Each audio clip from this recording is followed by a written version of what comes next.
Sarita Kaushik. Zero अवरच्या आणि ABP माझाच्या सर्व प्रेक्षकांना धनत्रयोदशीच्या आणि दीपावलीच्या हार्दिक शुभेच्छा। आजच्या भागात तुम्हा सर्वांचं स्वागत। महाराष्ट्रात मराठा समाजाला स्वतंत्र आरक्षण देण्याच्या मागणीपासून सुरू झालेला लढा व्हाया EWS ते सरसकट ओबीसी प्रमाणपत्र, राजकीय आरक्षण ते थेट जरांगे विरुद्ध ओबीसी वळणावर येऊन ठेपलाय की काय असं सध्याचं राज्यातलं चित्र आहे। ओबीसी संघटनांच्या सह ह्याला कारण ठरले ते म्हणजे छगन भुजबळ। आज मात्र एकदम आक्रमक पवित्रा घेतला तो म्हणजे विधानसभेचे विरोधी पक्षनेते विजय वडेट्टीवार यांनी। त्यामुळे ओबीसींच्या वतीनं भुजबळांनी आधीच म्यानातून उपसलेल्या तलवारीला अजून धार आली। जरांगेंनी उपोषण मागे घेतल्यावर ज्यांच्या कुणबी असल्याच्या नोंदी आहेत त्या मराठ्यांना कुणबी प्रमाणपत्रही मिळू लागली। मात्र गोर गरीब मराठ्यांना आधार मिळावा, गरीब मराठ्यांच्या मुलांच्या शिक्षणाचा मार्ग सुकर व्हावा, आर्थिक स्थैर्य लाभावं यासाठी असलेला हा आरक्षणाचा लढा आता हळूहळू राजकीय आरक्षणाच्या दिशेनं जाऊ लागलाय की काय? आधीच राज्याच्या राजकारणात मराठा नेत्यांचे पिढीनपिढी प्राबल्य असताना नेमके हेच अनेकांना अस्वस्थ करून जातंय। मनोज जरांगे मराठा मुलांच्या भल्यासाठी नाही, राजकीय फायद्यासाठी सरसकट कुणबी प्रमाणपत्राची मागणी करत असल्याचा आरोप विजय वडेट्टीवारांनी केलाय। तर वडेट्टीवारांची विचारधारा ही मराठ्यांविषयी विष पसरवणारी असल्याचं प्रत्युत्तर जरांगेंनी दिलंय। की त्यांना त्याच्यामध्ये जे आहे सर्व प्रकारचं आरक्षण पाहिजे आहे, ते पण ते म्हणतील त्याप्रमाणे ते पाहिजे आहे। एकाला कुणबी सर्टिफिकेट मिळालं की त्याला मिळालं त्याच्या पत्नीच्या 150 लोकांना आणि यांना आणखीन याच्या 200 लोकांना, या सगळेच आपोआप कुणबी झाले आणि कुणबी झाले की मग ते ओबीसीमध्ये आले की त्यांना हे सगळे अधिकार मिळावेत, मग शिक्षणाचे, नोकरीचे, राजकारणाचे। आता आमचं म्हणणं तेच आहे की एवढ्या 374-75 जाती आहे, याच्यामध्ये हे जर सगळी मंडळी आली तर कुणालाच काय भेटणार ना, म्हणजे ओबीसी तर संपलेच। असं होऊ शकत नाही। आता ते काहीतरी करणारच आहेत, त्यांना काही सहन व्हाय नाही सध्या भुजबळ साहेबाला। काय करावं आम्ही तरी त्यांना आता किती समजून सांगितलं तरी लक्षात येईना, पुरावे मिळाले तरी त्यांच्या लक्षात येईना, त्याला आम्ही तरी काय करावं? ते आणखीन त्यांच्या विचारात परिवर्तन करणार। 40-50 वर्ष तुम्ही आमचं आरक्षण खाल्लं हे सिद्ध झालंय आणि हे सामान्य ओबीसी बांधवांना पटलंय की नेत्यांमुळं मराठ्यांच्या पोरावर अन्याय झालाय।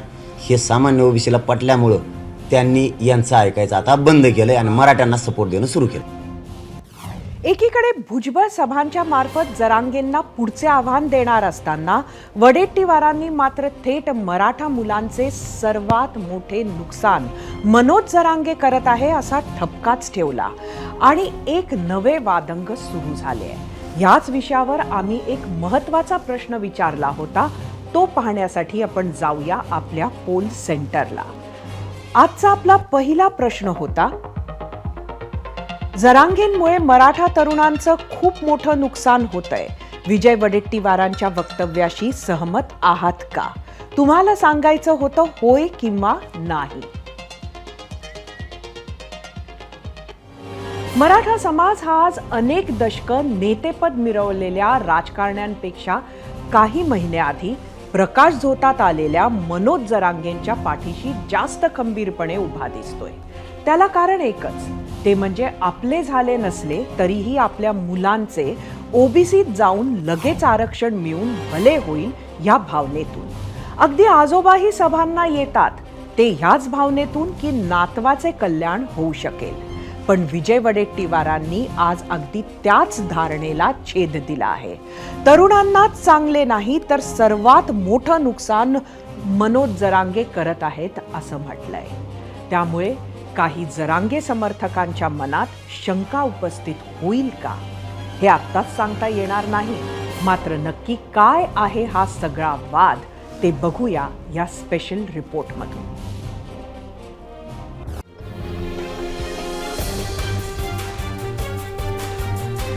मनोज जरांगे गेल्या 2 महिन्यात मराठा तरुणांच्या गळ्यातलं ताईत बनलेलं ना.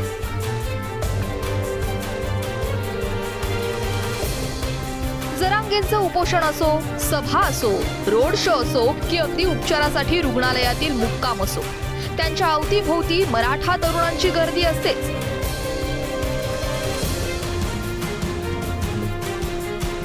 एखाद्या राजकीय नेत्याला किंवा सेलिब्रिटीलाही अशी गर्दी जमवण्यासाठी काही वर्षांचा संघर्ष करावा लागतो. मात्र त्या बाबतीत जरांगे अपवाद ठरले, कारण त्यांनी जो मुद्दा हाती घेतलाय तो थेट मराठा समाजाच्या भावनेशी, अस्मितेशी आणि अस्तित्वाशी जोडला गेलाय.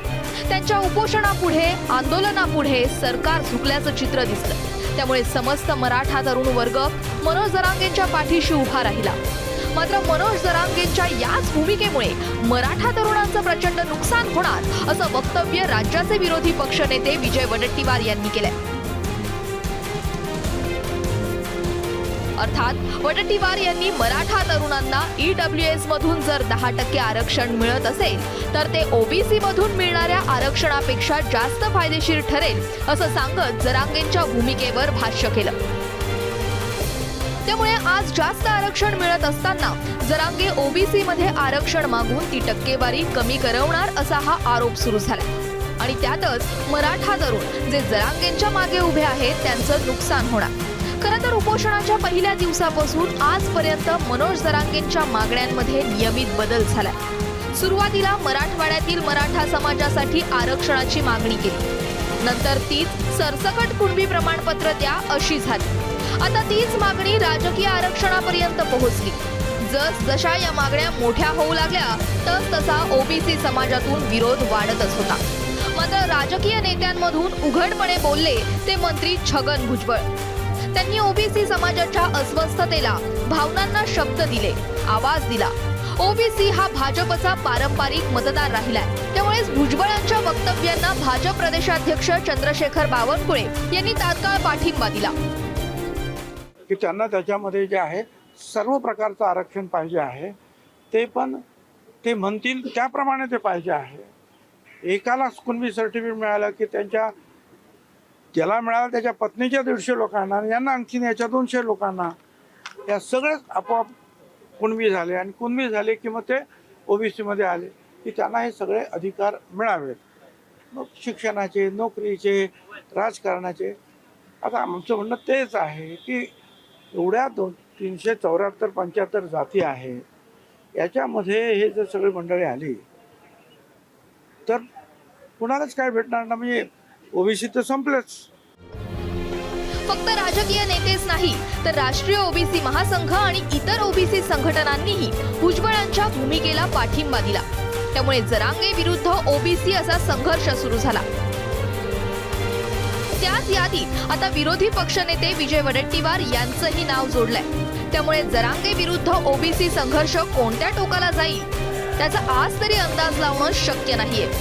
0वर ABP माझा.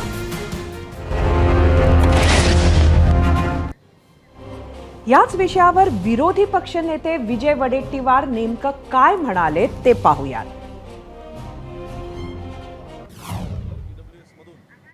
10% आरक्षणातून फायदा होत असेल तर तो फार मोठा फायदा होतोय. परंतु जरांगे पाटलांना त्या फायद्यापेक्षा राजकीय फायदा उपटण्याची त्यांची मंशा असावी किंवा भूमिका असावी म्हणून ते आग्रही आहेत. पोरांच्या भल्यासाठी आग्रही नाहीत, राजकारणाच्या भल्यासाठी ते आग्रही असावेत असा माझा थेट त्यांच्याकडे आरोप आहे. प्रचंड नुकसान होणार आहे. तरुणांनी, मराठा तरुणांनी या संदर्भातली सगळा अभ्यास करावा. जरांगे पाटलांच्या म्हणण्यावर सगळं काही ठरवू नये. अभ्यास करून त्यांनी आपल्या भविष्याचा निर्णय घ्यावा असंही माझं त्यांना आव्हान आहे. मुळात मी सांगितलं की OBC मध्ये येऊन 372 जातीमध्ये येऊन त्यांना फार काही फायदा मिळणार नाही आणि ओपनमध्ये फार काही जाती राहणार नाहीत. म्हणजे नोकऱ्यांचा संदर्भ जिथे येतो किंवा सोयी सवलतीचा येतो तिथे फार मोठा नुकसान मराठा तरुणांचं होणार आहे. आणि अशा स्थितीमध्ये त्यांनी अभ्यास करून, थोडा विचार करून आपण कोणाला साथ देतो, आपलं भलं काय आहे, अहित काय आहे, हित काय आहे याचा विचार करावा. हे फक्त विजय वडेट्टीवार म्हणत आहेत का? तर आज हीच बाब थेट मराठा समाजाच्या आतून मांडलीये प्रवीण गायकवाडांनी. प्रवीण गायकवाड हे संभाजी ब्रिगेडचे प्रदेशाध्यक्ष आहेत. राज्यात मराठा आरक्षणाचा विषय पेटलेला आहे. मराठा आणि कुणबी एकच असल्याच्या नोंदी राज्यभरात शोधल्या जात आहेत. सरकार ॲक्शन मोडवर आलं असून विविध पातळीवर हालचाली सुरू आहेत. अशातच मराठा समाजानं ओबीसी मधून आरक्षण घेण्याऐवजी आर्थिक निकषांवर आरक्षण घेतल्यास समाजाला अधिक फायदा होईल असं मत गायकवाडांनीही व्यक्त केलंय. पाहूयात. मनोज जरांगे यांची जी मागणी आहे की कुणबी प्रमाणपत्रांच्या आधारे ओबीसीमध्ये समाविष्ट करून आम्हाला आरक्षण द्यावं, या मागणीला महाराष्ट्रात प्रचंड प्रतिसाद मिळतोय. महाराष्ट्रामध्ये मनोज जरांगे पाटील यांच्या सभांना मिळणारा प्रतिसाद आपण पाहतोय किंवा त्यांच्या समर्थनार्थ होणारी आंदोलनं आपण पाहतोय. तर मग तुम्ही तुमची मांडणी आत्ता कुठे पाहता या सगळ्या आत्ताच्या वातावरणात? 1 जून 2004लाच तो निर्णय झालेला आहे की कुणबी या सदरामध्ये मराठा कुणबी मराठाचं आरक्षण मिळेल. 1967 पूर्वीचे ज्यांना पण पुरावे मिळतील कुणबीचे त्यांना आरक्षणाचा लाभ मिळणार आहे. पण मराठा ही जात जर ओबीसी मध्ये घालायची असेल सरसकट तर त्याला मर्यादा पडतात. त्याला परत ओबीसीचा आयोग स्थापन करावा लागेल, मागासलेपणा सिद्ध करायला लागेल. हे आयोगाचं काम आहे की मागासलेपणा सिद्ध करायला लागेल. पण यापूर्वी खत्री आयोग, न्यायमूर्ती बापट आयोग, श्रॉफ आयोग, नारायण राणेंनी वेगळं समिती नेमली होती. त्याच्यानंतर आलेला गायकवाड आयोग, आणि गायकवाड आयोग सुप्रीम कोर्टात मध्ये गेला. पहिल्यांदा ते फेटाळण्यात आलं. तर त्याचं फेटाळण्याचं कारण काय आहे की 2 केंद्रीय स्तरीयवर काका कालेलकर आयोग आणि मंडल आयोग याच्यामध्ये मराठा जातीचा समावेश नाही मागासलेपणा. नंतर खत्री आयोग आणि बापट आयोग याच्यामध्ये सुद्धा सरसकट मराठा समाजाचा नाहीये. पण खत्री आयोगाने एक निरीक्षण नोंदवलेले ते महत्वाचं आहे. त्यांनी असं म्हटलं की मराठा कुणबी मराठा त्यांच्यावर अन्याय होऊ नये, कारण जर पूर्वीचे कुणबी असतील तर त्यांना न्याय मिळाला पाहिजे. परंतु सरसकट मराठा समाजाला समावेश करण्यात त्यांनी विरोध केला. त्यांनी असं म्हटले की आहे त्या ओबीसीच्या 380 छोट्या छोट्या जातीवर अन्याय होईल. त्यामुळे मराठा म्हणूनच आरक्षण पाहिजे असेल तर ईडब्ल्यूएसची संधी आज आहे. नाहीतर एसीबीसीचं जे क्युरिटी पिटिशन आहे त्याच्यासाठी महाराष्ट्र सरकारला भांडावं लागेल आणि मराठा म्हणूनच एसीबीसीचं आरक्षण द्यावं लागेल. कदाचित त्याच्यामध्ये मराठा कुणबी मराठा बरोबर कुणबी सुद्धा वेगळे समावेश केले जातील. एक शेवटचं नमूद करतो की अडचणी अजून पुढे आहेत. एकतर पहिली गोष्ट काय आहे, नचिपन कमिटीचा अहवाल केंद्र सरकारला सादर झालेला आहे, ज्यांनी 50% मर्यादा उठवावी अशी शिफारस केंद्र सरकारला केलेली आहे. ओबीसीची क्रिमिलेअर हटवावा ही पण केलेली आहे, परंतु तो अहवाल स्वीकारण्यात आजपर्यंत आलेला नाही.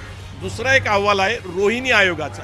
रोहिणी आयोगाने अभ्यासाअंती हे सिद्ध केलंय की ओबीसी असेल, एससी असतील, एसटी असतील, त्याच्या टोंडवलेल्या ज्या जाती आहेत म्हणजे ज्या पुढारलेल्या त्या वर्गातल्या जाती आहेत त्याच लाभार्थी आहेत. म्हणजे ओबीसी मध्ये 1000 जाती अशा आहेत की त्यांना अजून लाभ झालेला नाही. म्हणून प्रॉब्लेम काय आहे की सबकास्टिंग करावं लागेल. सबकास्टिंग केलं तर मग कुणबी माळी जे काही लोक आहेत त्यांना 2.5-3% ओबीसीचं आरक्षण राहील. तो धोका आहे. कारण ओबीसीचे म्हटलं जातं की ओबीसी ही जी एक मोठी जी संकल्पना आहे तर त्याच्यामध्ये इतक्या सगळ्या शेकडो जाती आहेत. मात्र या शेकडो जातींपैकी काही ठराविक जातीच आरक्षणाचा लाभ घेत आहेत हे आतापर्यंत सिद्ध झालेलं आहे. त्यामुळं मग त्याच्यामध्ये पुन्हा उपवर्ग करावे लागतील जर खरंच त्या छोट्या छोट्या समाज घटकांपर्यंत आरक्षणाचा लाभ मिळत नसेल तर. आणि हे सगळ्यांनाच लागू होतं. मग मराठा समाज जर ओबीसीमध्ये आला तर पहिलं आक्रमण जे होणार आहे ते कुणबींवरती होणार आहे, जे मराठा समाजाच्या सगळ्यात जवळची जात म्हटली जाते. त्याच्यानंतर मग आणखी खाली जातीची उतरंड आहे. बरोबर बरोबर बरोबर. क्युरेटिव्ह पिटिशन आहे तर त्याचं काय होईल हा देखील प्रश्न. आणि क्युरिटी पिटिशन आतापर्यंत जेवढे केले गेले सुप्रीम कोर्टात कसं असतं की तो पुनर्विचार करत नाही सुप्रीम कोर्ट, ते फेकून दिलं जाईल, फेटाळलं जाईल. आणि मूळ विषय काय की पहिले 2 केंद्रीय स्तरीय आयोग आणि महाराष्ट्रातल्या 3 आयोगाने मराठा समाजाला मागासलेलं ठरवलेलं नाही. त्यामुळे ईडब्ल्यूएसचं हक्काचं मराठा समाजाचं आरक्षण आहे. मी तर मानतो ईडब्ल्यूएसचं आरक्षण म्हणजे मराठा आरक्षण. बरोबर. एसीबीसीचं आरक्षण असेल किंवा ईएसबीसीचं आरक्षण 50%पेक्षा जास्त वाढू शकत नाही. 50%च्या वरचं कुठलंही आरक्षण टिकू शकत नाही. पण ईडब्ल्यूएसचं आरक्षण हे 42 प्रमाणे आलेले, ते 340 प्रमाणे आलेलं नाही. ते टिकू शकतं. त्याच्यामुळे मराठा समाजाने जर ते ईडब्ल्यूएसचं आरक्षण घेतलं तर या ओबीसीच्या आरक्षणापेक्षा त्यातून जास्त लाभ होऊ शकतो असं तुमचं म्हणणं आहे. जवळपास 18 ते 19% कुणबी समाज जो आहे तो ओबीसीच्या आरक्षणाचा लाभ घेतोय. आता त्यामध्ये उरलेला मराठा समाज जर आला तर हे जे काही जो वाटा प्रत्येकाला येणार आहे तो अर्थातच कमी असेल असं प्रवीण दादा म्हणतात. या उलट जर आर्थिक निकषांवरती दिलं जाणारं जे 10% आरक्षण आहे ते जर घेतलं मराठा समाजाने तर जवळपास 8% वाटा एकट्या मराठा समाजाला त्या ठिकाणी मिळू शकतो. दुसरी महत्त्वाची गोष्ट की जे समाज, जो व्यक्ती किंवा जे कुटुंब आर्थिक निकषांच्या आधारे आरक्षणाचा लाभ घेतं, त्याला जातीच्या आधारे आरक्षणाचा लाभ आत्ताच्या घडीला घेता येत नाही. काँग्रेस नेते आणि विरोधी पक्षनेते विजय वडेट्टीवारांनी जरांगेंची आरक्षण मागणी चुकीची असल्याचं सांगताना मनोज जरांगेंच्या आंदोलनामुळे मराठा तरुणांचं नुकसान होत असल्याची टीका केली होती. वडेट्टीवारांच्या या टीकेवर मराठा समाजातील तरुणांना काय वाटतंय ते पाहूया. मनोज जरांगे पाटील हे राजकीय त्यांचं कुठलीही पार्श्वभूमी नाही आहे तसा विचार केला तर, कारण ते आजपर्यंत आम्हाला मराठ्याचं नेतृत्व करणारे जे कोणी लोक होते ते आजपर्यंत स्वतःचा स्वार्थ साधून ते बसलेले आहेत. आज कुणीही मराठ्यांची बाजू ठामपणे मांडत नाही आहे.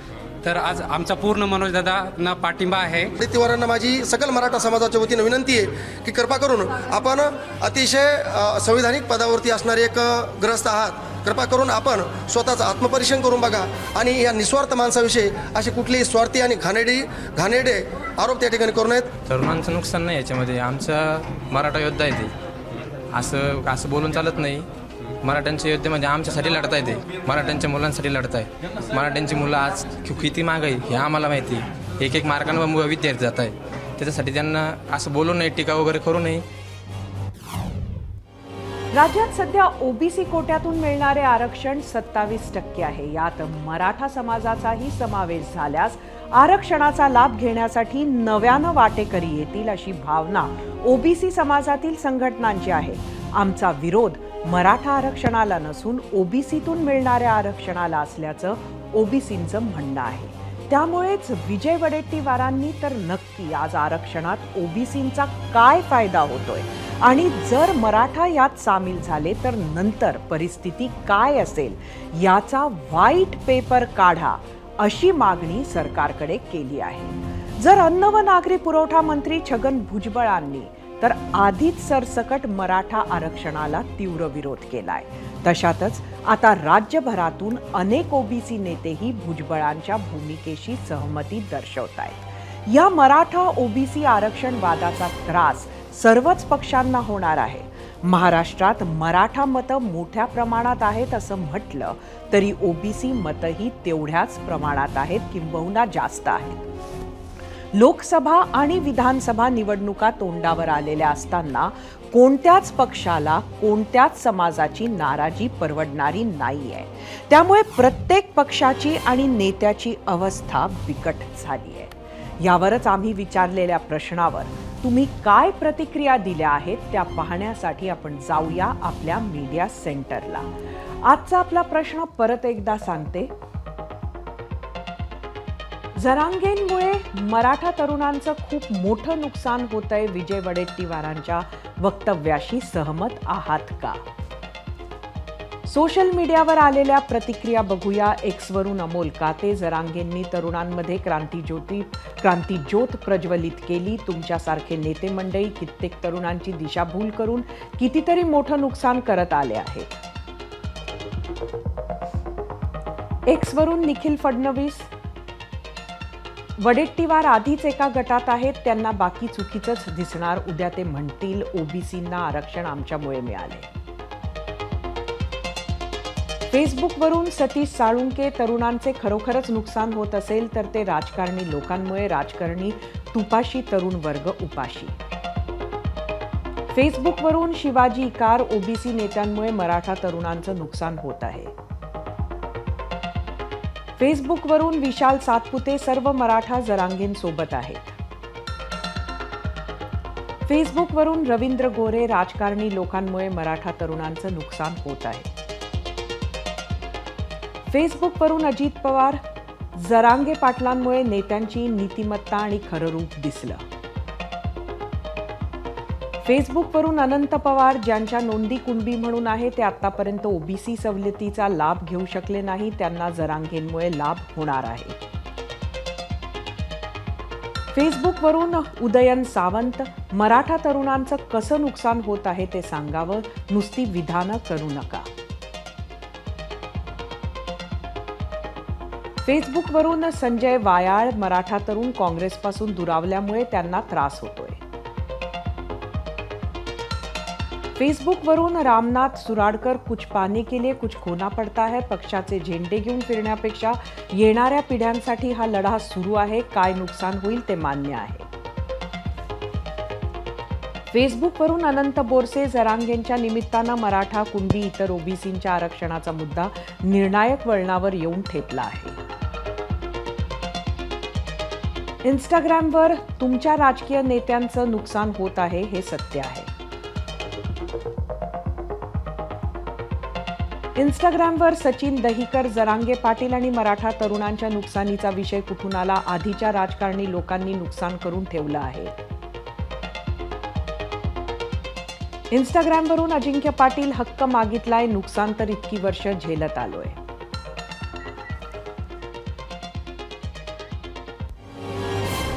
हा विषय आज इतक्या लवकर संपणारा नाही, कारण घडामोडी भरपूर आहेत.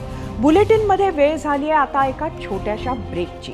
ब्रेकनंतर बातमी पाहणार आहोत दाखले तपासताना लातूरमध्ये सापडलेल्या काही अत्यंत इंटरेस्टिंग नोंदींची. मारवाडी कुणबी, यलम कुणबी आणि लिंगायत कुणबी अशा नोंदी. शेती करणारा तो कुणबी ही व्याख्या राज्यात अनेक दशकांपासून केली जाते. कुणबी नोंद असेल तर प्रमाणपत्र देऊन मराठ्यांना ओबीसी मधून आरक्षण द्या अशी मागणी जरांगेंनी केली होती. त्यानंतर जुन्या कागदपत्रांचे पुरावे शोधणं सुरू झालं. कागदपत्रांची शोधाशोध सुरू असतानाच लिंगायत, साळी, माळी, कोळी, मुस्लिम, धनगर, मारवाडी, यलम यासारख्या अनेक जातीत ही कुणबी असल्याचे कागदपत्रातून समोर आले आहेत. या जातीचे काही लोक शेती करत होते, आजही करत आहेत. त्या आधारे या नोंदी आल्या असाव्यात असं बोललं जात आहे. लातूरचे माजी महापौर काँग्रेसचे विक्रांत गोजमगुंडे यांनी ही बाब लक्षात आणून दिली. या सगळ्याचा अर्थ नक्की काय? या नव्या कागदपत्रांमुळे सध्याच्या आरक्षण मुद्द्याला काय आणि कसा फरक पडतो ते जाणून घेऊयात. त्यासाठी आपल्या सोबत आपल्या गेस्ट सेंटरला आहेत स्वतः विक्रांत गोजमगुंडे आणि एबीपी माझाचे रेस्ट ऑफ महाराष्ट्राचे संपादक राहुल कुलकर्णी. विक्रांतजी आणि राहुल, तुमचे दोघांचेही स्वागत झिरो आवरमध्ये. खरं तर माझा पहिला प्रश्न राहुल तुला आहे की या अशा पद्धतीच्या मराठा समाजाच्या जेव्हा नोंदी तपासल्या जात होत्या त्यावेळेला इतर समाज हे आलेले आहेत, त्यात कुठले कुठले नक्की समाज सामील आहेत आणि आता ती मंडळी काय करते? सरिता, असं आहे की मुळामध्ये संदीप शिंदे समिती जी स्थापन झाली त्या समितीचं मुख्य काम काय, जो GR आहे त्या GR प्रमाणे मराठा समाजातल्या कोणत्या लोकांच्या कुणबी अशा नोंदी आहेत हे तपासलं जात आहे. त्यासाठी मग ऐतिहासिक दस्त, महसुली कागदपत्र तपासली जात आहेत. एक गोष्ट आपण महाराष्ट्राला स्पष्ट करून सांगितली पाहिजे की GR प्रमाणे मराठा समाज वगळता इतर समाजाच्या नोंदी तपासण्याचं काम सुरू नाही. परंतु मराठा समाजाचेच दस्त तपासले जात असताना मारवाडी, जसं आता एक उदाहरण आपण बघू, लातूर जिल्ह्यातलं भिसे वाघोली हे गाव आहे, तिथे मारवाडी समाज बऱ्यापैकी आणि तो मग आजूबाजूच्या जिल्ह्यामध्ये विस्थापित झाला. आता मी ज्या धाराशिव जिल्ह्यामध्ये राहतो तिथे एक मोठं बनसाळी नावाचं कुटुंब आहे. तर या कुटुंबाचे दस्त ज्या वेळेला मराठा समाजासाठीची कागदपत्र तपासली जात होती त्यावेळेला त्यांच्या कागदपत्रामध्ये मारवाडी कुणबी अशा नोंदी आढळून आल्या. आता त्याचप्रमाणे लातूर जिल्ह्यामध्ये लिंगायत समाजाच्या सुद्धा अशा पद्धतीच्या नोंदी आढळून आल्या. मग मुस्लिमच्या काही नोंदी आढळून आल्या, मग काही साळी समाजाच्या नोंदी आढळून आल्या, लातूर आणि नांदेड जिल्ह्यामध्ये असलेल्या एलम समाजाच्या नोंदी आढळून आल्या, धनगर समाजाच्या नोंदी आढळून आल्या. आता यातल्या ज्या काही जाती आहेत, जसं धनगर, माळी या ज्या जाती आहेत त्यांना आधीच आरक्षणाचे लाभ होत आहेत. मोठा प्रश्न कुठं निर्माण होणार आहे की जे आता आपल्याला हे सांगतील लातूरचे काँग्रेसचे नेते, तो प्रश्न असा निर्माण होईल की 1967 सालच्या आधीच्या नोंदी ज्या केंद्र सरकारच्या निर्देशाप्रमाणे आणि मंडल कमिशन प्रमाणे कुणबी हा घटक हा रिझर्व्ह कॅटेगरीमध्ये, आता सरसकट आरक्षणाची मागणी होत असताना ज्या नव्या नोंदी सापडल्या जात आहेत त्याचा जर ज्यांना आरक्षणाचा लाभ होत नाही अशा मारवाडी किंवा लिंगायत समाजाच्या घटकांनी असं म्हटलं की 1967 सालच्या आधीच्या नोंदी जरी आता आपण तपासत नसलो तरी आता योगायोगाने माझ्याकडे सापडलेले आहेत आणि या नोंदी जर ते प्रशासनाकडे घेऊन गेले तर मग काय होईल हा खरा प्रश्न आहे. तर तुझा जो नक्कीच प्रश्न आहे राहुल, त्याप्रमाणे- मला हे तुला विचारायचंय की प्रशासनाच्या म्हणजे माहितीत आता ही बाब आलेली आहे का, यावर चर्चा झालीये का, काय नक्की सुरू आहे प्रशासकीय स्तरावर?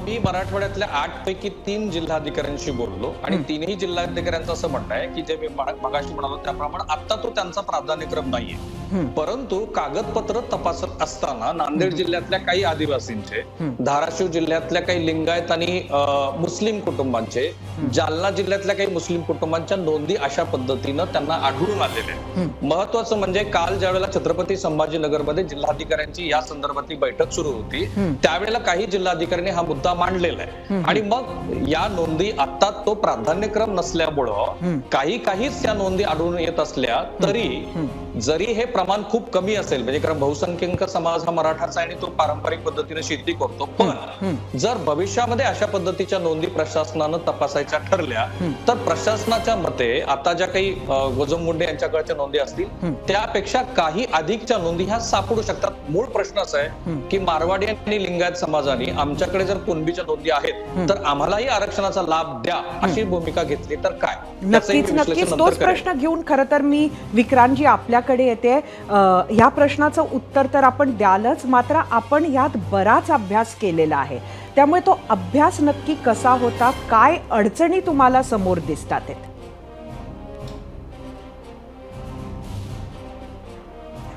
नाही, आता जे महाराष्ट्रामध्ये सगळं राजकीय वातावरण तापलेलं आहे आणि त्या अनुषंगानं मराठा कुणबी, कुणबी मराठा आणि कुणबी याच्या पडताळणीकरिता पूर्ण राज्यातील प्रशासकीय यंत्रणा लागलेली आहे. त्यांनीच ह्या नोंदी तपासलेल्या आहेत आणि त्यांच्याच वेबसाईटवर पब्लिश झालेल्या ह्या नोंदी आहेत. या नोंदी ज्यावेळेस आम्ही जे तपासल्या त्यामध्ये शेकडो नोंदी आम्हाला अशा आढळून आल्या ज्यामध्ये लिंगायत, विशेषतः मारवाडी, धनगर, वंजारी, यलम, कैकाडी, कोळी अशा अनेक जाती ह्या कुणबी नोंद असलेल्या त्याच्यासमोर आढळून आलेल्या आहेत. त्यांच्याशी आम्ही संपर्क स्वतः साधला, त्या गावांमध्ये आम्ही संपर्क केला आणि आम्हाला लक्षात आलं की त्या काळात त्यांच्या वाडवडिलांची त्या ठिकाणी शेती होती, त्यामुळे त्यांच्या समोर कुणबी अशी नोंद आलेली आहे. त्याचबरोबर प्रश्न असा निर्माण होतो की उद्या जर या सर्व नोंदधारकांनी जर अर्ज केला तर शासन त्याला प्रमाणपत्र देणार का? विक्रांतजी, मी आपल्याला अजून एक प्रश्न विचारते की मागास आहे एखादा समाज, हे सर्वप्रथम तुम्हाला आयोगाकडे जाऊन एस्टॅब्लिश झाल्यानंतरच पुढे ह्या सगळ्या बाबी येणार, त्यामुळे हे सगळे समाज जरी त्यात आले असले तरी पहिले त्यांना आयोगाकडे जावं लागणार. काय सांगाल? अगदी आपण म्हणताय ते बरोबर आहे आणि एक जे सांगितलं जातं की 94 साली सर्व समाज सरसकट आले, तसं नाहीये. तर मंडल आयोगाच्या शिफारशीनुसार अतिशय संघर्षातून हे सगळे ओबीसी झालेले आहेत आणि अनेक जणांनी हुतात्म्य पत्कारलेलं आहे. त्याच्यावरती आता कुठेतरी गदा येते का अशी ओबीसीची भावना आहे आणि महाराष्ट्रातला ओबीसी प्रचंड घाबरलेला आहे, प्रचंड दडपणाखाली आहे. कारण शासनकर्त्यांचं काम असतं की जो कमकुवत आहे, ज्याला आवाज नाहीये, त्याला संधी देण्याचं काम हे शासनाचं आहे. परंतु मुख्यमंत्री महोदयांनी आदरणीय छत्रपती शिवरायांची शपथ घेऊन सांगितलं की आम्ही विशिष्ट समाजाला आरक्षण देऊ. तशीच शपथ माननीय मुख्यमंत्री छत्रपती शिवरायांची घेऊन हे सांगतील का की लिंगायत, वाणी आणि लिंगडेर एकच आहेत? मुख्यमंत्री छत्रपती शिवरायांची शपथ घेऊन हे सांगतील का की आदिवासींना एसटीच्या आरक्षणाची अंमलबजावणी ते करणार आहेत? मुख्यमंत्री हे सांगतील का की 16% आणि 5% आरक्षण नाकारताना सर्वोच्च न्यायालयाने मुस्लिम समाजाचं आरक्षण नाकारलं नव्हतं तरीही त्यांना त्या लाभापासून वंचित ठेवलंय? तर त्यांना सुद्धा मुख्यमंत्री महोदय छत्रपती शिवरायांची शपथ घेऊन सांगतील का की त्यांचाही आरक्षणाचा प्रश्न ते सोडवतील?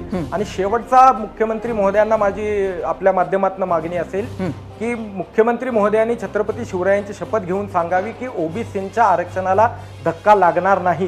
कारण मॅडम हे सांगितलं जातं की ओबीसींना 27% आरक्षण आहे. नक्कीच, खरं तर आम्ही सगळेजण त्याच्यासाठीच अगदी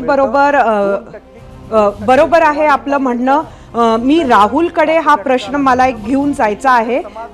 राहुल, मी तुला हा प्रश्न विचारते की तू ग्राउंडवर आता भरपूर फिरतोय, जिथं जिथं हे कॅम्प सुरू आहेत त्या जागांवर तू जातो आहे, त्याचबरोबर हे नोंदी जिथं सापडत आहेत त्या लोकांशी तू बोलतोय. अशा वेळेला तुला असं काही वाटतंय का की इतरही समाजाची मंडळी ही खरंच पुढे येऊ शकतात आणि एक अगदी वेगळी मागणी, म्हणजे जेव्हा जरांगेंचं उपोषण सुरू झालं त्यावेळेला मराठा समाजाची जी मागणी होती किंवा ज्या स्तरावर ही मागणी होती त्यात अगदी थोड्या महिन्यात एवढा मोठा बदल झालेला आहे आणि इतरही समाज आक्रमक झालेले आहेत. आता ह्या ज्या नोंदी सापडत आहेत त्यानंतर काय होईल असं तुला वाटतंय? ग्राउंडवर तुला काय सेन्स होत आहे? नाही सरिता, याच्यामध्ये कायदेशीर मुद्दा अत्यंत स्पष्ट आहे. पहिला म्हणजे मंडल आयोगाने काय सांगितलंय की महाराष्ट्रामध्ये कुणबी जे आहेत ते आरक्षित आहे आणि आता मनोज जरांगे सहित आणि त्यांच्या या मागणीला वडट्टीवार आणि छगन भुजबळ यांचाही पाठिंबा कुठपर्यंत आहे, ज्यांच्या कागदपत्रामध्ये कुणबी नोंदी आहेत त्यांना प्रमाणपत्र द्यायला कुणाचाही विरोध नाहीये. बाकीच्या मंडळींचा विरोध कुठे आलाय की ज्या ठिकाणी कुणबी प्रमाणपत्राच्या जवळच्या रक्ताच्या नात्यातल्या मंडळींना तो द्यायचा ज्या वेळेला विषय येईल त्याला आक्षेप घेतला जातोय. आता जो शिंदे समितीचा जी आर आहे तो जी आर काय आहे की मराठा कुणबी मराठा या नोंदी कोणाच्या आहेत त्या तपासायच्या. आता प्रश्न कायदेशीर कुठे निर्माण होईल की ज्या वेळेला मारवाडी कुणबी, लिंगायत कुणबी, 1967च्या आधीच्या कायद्याप्रमाणे जर कुणबी ही मंडल आयोगाच्या नोंदीप्रमाणे आरक्षित असलेली जात आहे आणि आता आमच्याकडे अशा पद्धतीच्या नोंदी सापडल्यात, तर मग प्रशासनाची अडचण कुठे होणार आहे की जसं आता मराठा समाजासाठी कुणबी प्रमाणपत्राच्या आधारे की जे त्यांचा हक्कच आहे जो मान्य केलेला आहे ते प्रमाणपत्र तुम्ही देत आहात, तर आमच्याकडे सापडलेल्या या नव्या नोंदी आहेत या नोंदी घेऊन कायद्याप्रमाणे 1967 सालच्या आधीच्या या नोंदी असल्यामुळं जर एखादा व्यक्ती एसडीएम कडे गेला आणि तो म्हटला की मला हे प्रमाणपत्र द्या, तर प्रशासनासमोर मोठी अडचण होऊ शकते. कारण हा खुल्या प्रवर्गातला असा घटक आहे की ज्याला आरक्षणाचा लाभ झालेला नाही. आणि म्हणून आपल्या प्रेक्षकांना हे स्पष्ट करायला हवं की संदीप शिंदे कमिटी ही सध्या मराठा समाजाच्या कुणबी प्रमाणपत्राचा शोध घेते आहे. ती शोध घेत असताना ही प्रमाणपत्र सापडलेली आहेत. आता यांच्याबद्दलच्या आरक्षणाचा निर्णय घ्यायचा असेल तर तो राज्य सरकारला घ्यावा लागेल. नक्कीच तुझा मुद्दा लक्षात आला राहुल. विक्रांतजी, आपल्याला वेळेची अगदी मर्यादा आहे, अगदी थोडक्यात सांगा तुम्हाला काय म्हणायचंय. एकच मुद्दा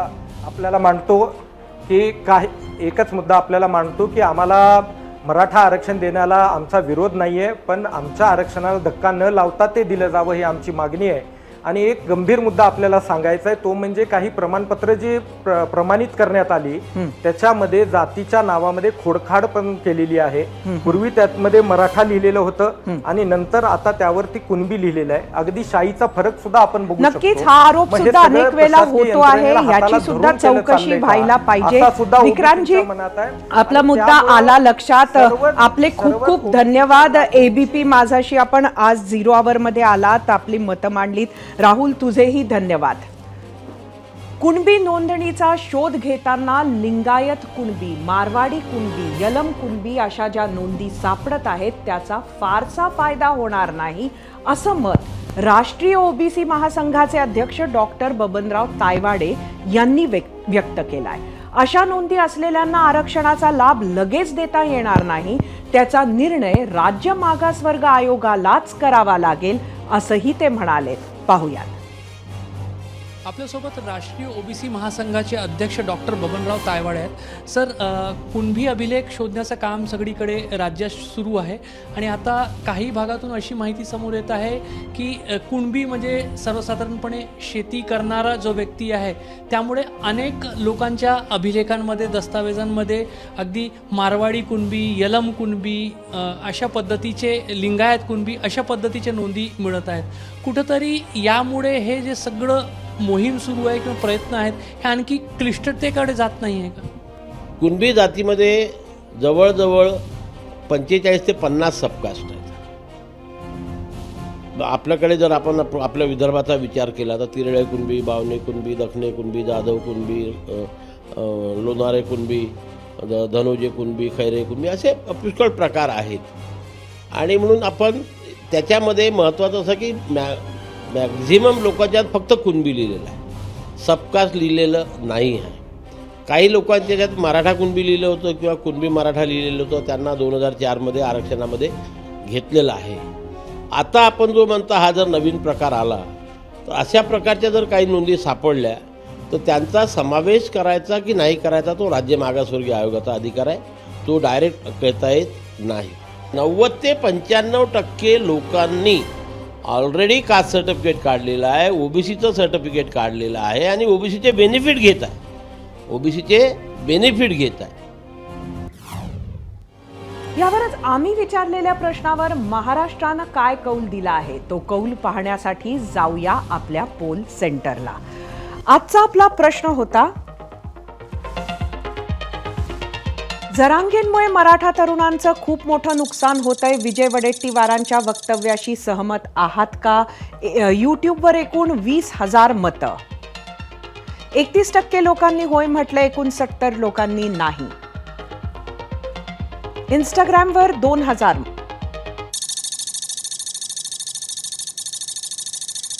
%44 लोकांनी होय म्हटलंय, 56% नाही. फेसबुकवर कौल आहे 30% होय, 70% नाही. एक्सवर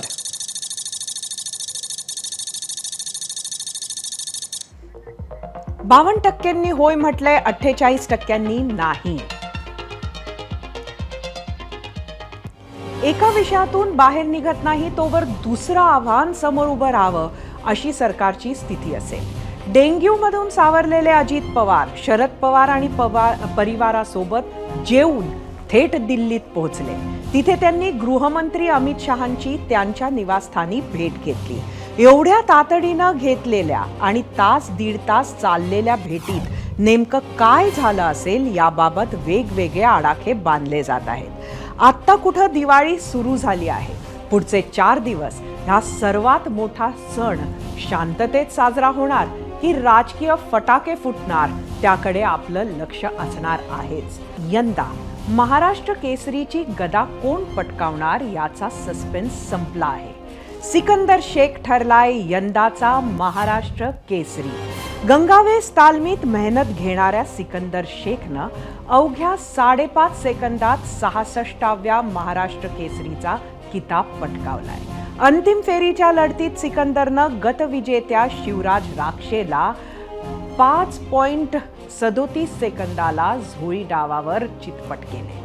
पुण्यातील लोणीकंद फुलगाव इथं खासदार रामदास तडस गटाची महाराष्ट्र केसरी कुस्ती स्पर्धा आज पार पडली. सेमीफायनलमध्ये गादी विभागात शिवराज राक्षे यानं हर्षद कोकाटे याचा पराभव करत अंतिम फेरी गाठली होती. सेमीफायनलमध्ये माती विभागात सिकंदर शेखनं संदीप मोटेचा 10-0 पराभव केला होता. शिवराज राक्षे यानं मागील वर्षी महेंद्र गायकवाड याचा पराभव करत महाराष्ट्र केसरीवर नाव कोरलं होतं. तर सिकंदर शेखनं गेल्या वर्षीच्या पराभवानं निराश न होता मेहनत घेतली आणि यंदा राक्षेला हरवत बाजी मारली. मानाची चांदीची गदा आणि महाराष्ट्र केसरी किताब आपल्या नावावर करणाऱ्या सिकंदर शेखचं खूप खूप अभिनंदन. या बातमीसोबत 0 आवरमध्ये आज इथंच थांबूया. एबीपी माझाच्या सर्व प्रेक्षकांना दीपावलीच्या पुन्हा एकदा शुभेच्छा. ही दीपावली आरोग्यदायी मंगलमय व्हावी हीच प्रार्थना. सोमवारी रात्री 7:56 पुन्हा भेटूया. पाहत रहा एबीपी माझा. एबीपी माझा, उघडा डोळे बघा नीट.